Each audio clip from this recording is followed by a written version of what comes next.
talked last week about Saul going and visiting the witch, and Samuel coming back from the dead, sort of, and telling him he was going to die.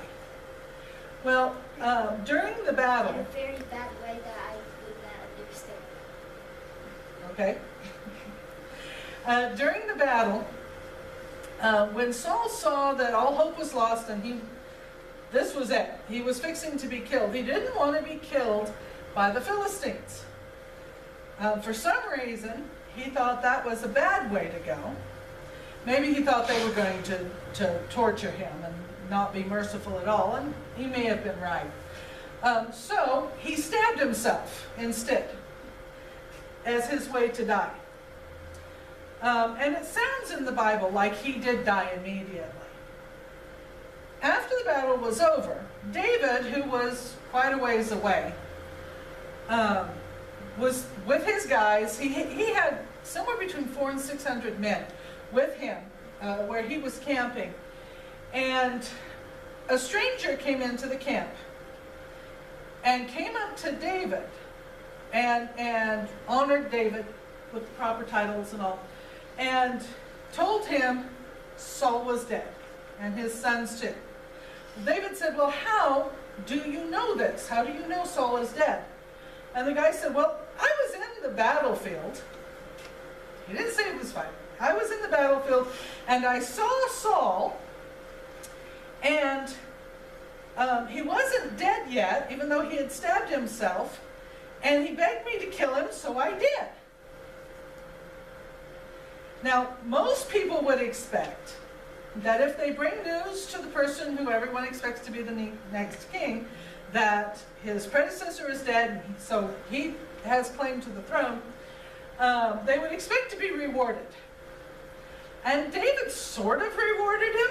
He had him killed because he had dared to kill God's king.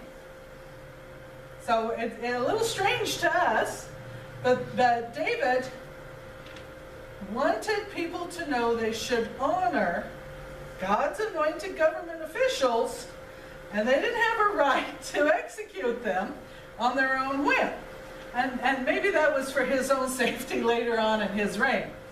But that's what he believed was the right thing to do. And after the battle was over, David was anointed king, first of just the tribe of Judah and later of Israel. And he became, in most people's opinion, the greatest king that Israel ever had. But even more important than that, David had children, and including a lot of sons. One of those sons had a son who had a son who had a son, and down the road, 28 generations, I think it is. He had a lot of sons. 28 generations down, Jesus was a descendant of David. And that's the most important thing that David did, was that he was the ancestor of Jesus. And the Bible says that David was a man after God's own heart. His heart sought the same things God's heart sought. So, let's sing a song. There are a few more stories of David, but not many. We're getting to the end. He ruled for 40 years, but we're almost to the end when he begins to rule. But anyway, okay, God has the whole world in his hands. He has the whole universe in his hands. He takes care of us. He sees everything. He knows how many hairs you have on your head. And that's a lot.